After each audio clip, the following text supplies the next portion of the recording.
Today's youth need teachers, volunteers, and most of all, well, they need you. I'm Doug Edwards, and I'm going to be talking with real youth mentors and students to give you the knowledge you need to be the best youth worker possible. This is Youth Worker on Fire. Oh, you're trying to bring me down and run me out of town. You're taking what you want, but you can't take my rhythm now. I'm walking to my own beat, just gonna be me. I'm not replicating nobody. So this is the youth workers cracking the code. Matthew 10:16-20 says, "Look, I am sending you out as sheep among wolves, so be as shrewd as snakes and harmless as doves." I think this is apropos for what we do in student ministries because it's more than having a couple little meetings at the church. There's just a lot more to it. And to have a few good meetings at the church, you have to reach out to a whole lot of people so that you can find a few. And Jesus talked to the masses. He called out individuals, but he also had the 12, he had the 3, then he had the 70, and he had the 500, and then he had thousands that would follow him at different times. So Youth for Christ taught us that when I was with them for 6 years, that we need to know the strategies for reaching students, families, and communities, how to be a valued part of the schools we serve. Then Youth for Christ trainers said this, but if you do that without the Spirit of God guiding you, you are no better than any other club or student group on campus. You must be prayed up to be fully prepared. So, assess the flavor. Here's what I believe that you need to do in a community before you start anything. And some of this you will find out as you go. But communities have flavors, aromas, personality, all of that meaning. Basically, they have a personality.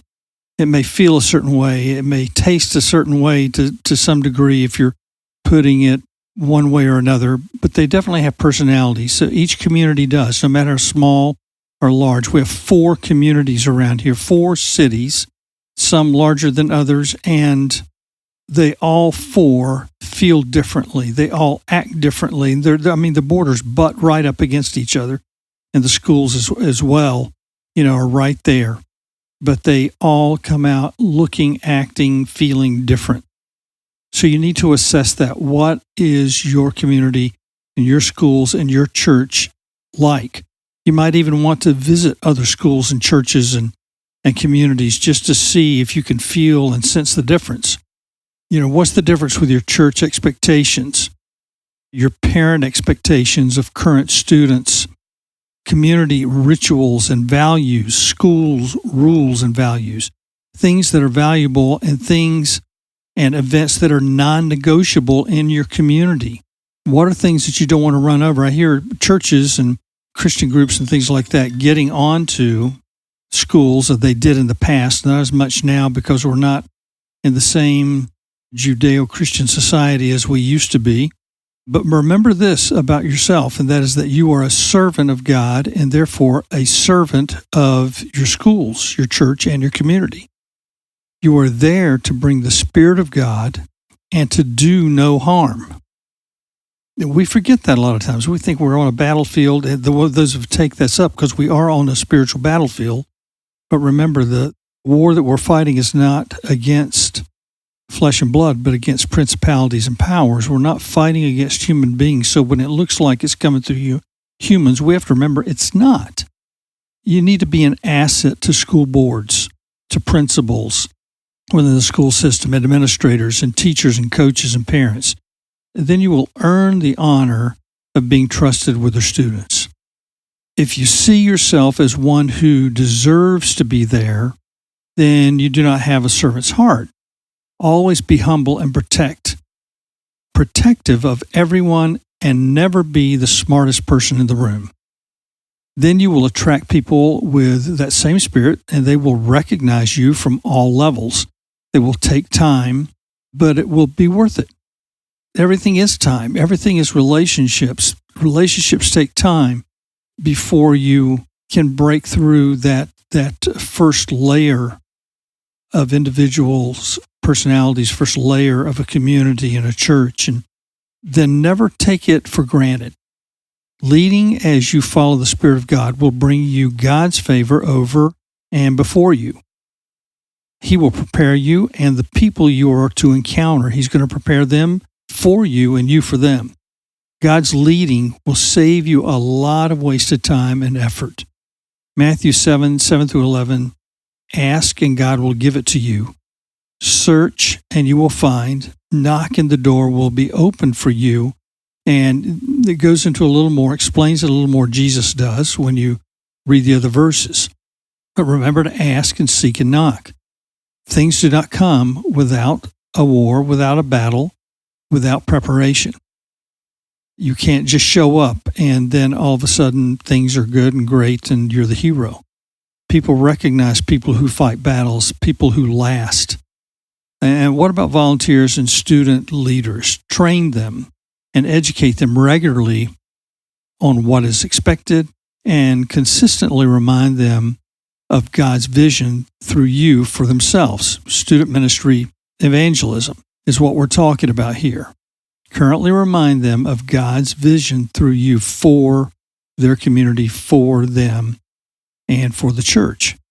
Well, we used to have training throughout the year, and we'd take our staff to trainings other than just the ones we presented, which was Youth Pastor Summit, which is also part of Student Leadership University or SLU. We'd take them to Youth for Christ trainings, FCA, which is Fellowship Christian Athlete trainings.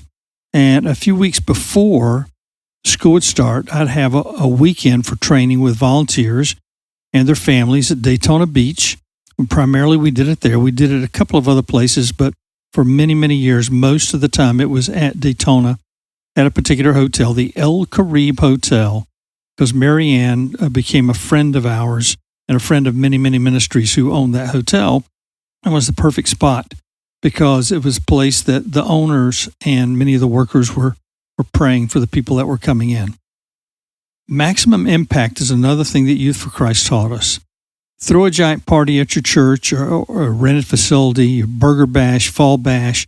You might do things a little differently because of the pandemic and being out of that and the way we see things differently now. But you can come up with an idea that's going to impact the entire community. You invite the entire community, something your church and community schools are proud to see you do is what you want to do, and you do it on an annual basis to get the year kicked off. No expectations, just a time of loving students, school administrators. Yeah, you invite them too, and coaches and teachers, and feed them. That goes a long way to actually feed them free of charge and to bring some great stuff, something that's going to be a lot of fun for everybody, that you're not just thinking is going to be fun, but you know is going to be fun, and that they as a community will draw themselves to, and each year will compound itself. Collect their information and make a communication list. We always had people lined up, and as students would come in, we'd get their information and say, this way we can email you.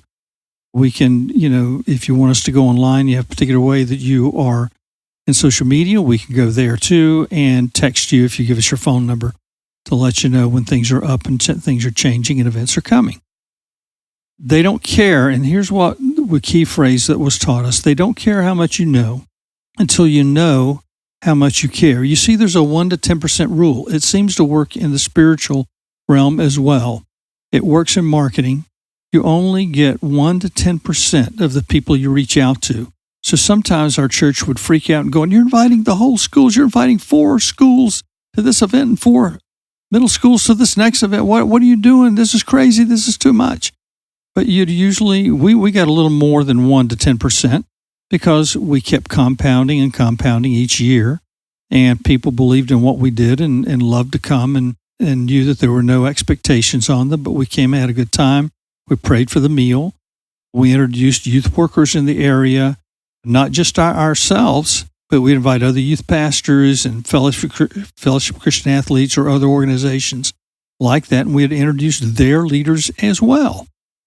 So mass impact is very important, maximum influence within the community, because if they don't know you're there and they don't know you care, they're not going to know to come to you. But the people that show that kind of effort They know how hard it is to pull things like that together. Follow through care. Those students that are drawn to you and the ones that are at your church already, that you're building into student leaders, you want to follow through care. You want to make sure that you disciple them and that you are following up on them on a regular basis. The ones that are not sure if they want to come and be a part of your ministry or not, but you want them to know that you're still there for them. The same with the schools. You're there at least once a week and that sort of thing. It's a compounded effect over time. The last thing right now is long-term concern, that you're there every week. I mean, not saying that you don't take your vacations, you don't take your sabbaticals, things like that, but that you're there consistently. And when you're not there, you got to volunteer there for different things, that your programs at the church are running smoothly, that your programs in the community are running smoothly, that you are there long-term. You're not there to come and make a big splash and leave and pat yourself on the back. So those are some things that are going to help you to break. Those are code-breaking mechanisms that God, if you looked at Jesus' life, he did some of the same things with his community and his disciples. And that's what all this is based off of. So have a great day, guys, and we will talk to you next week. You've been listening to the Youth Worker on Fire podcast. If you like what you hear, please subscribe and tell your friends. Also, leave a comment and tell us what you think. Stay tuned for more informative episodes.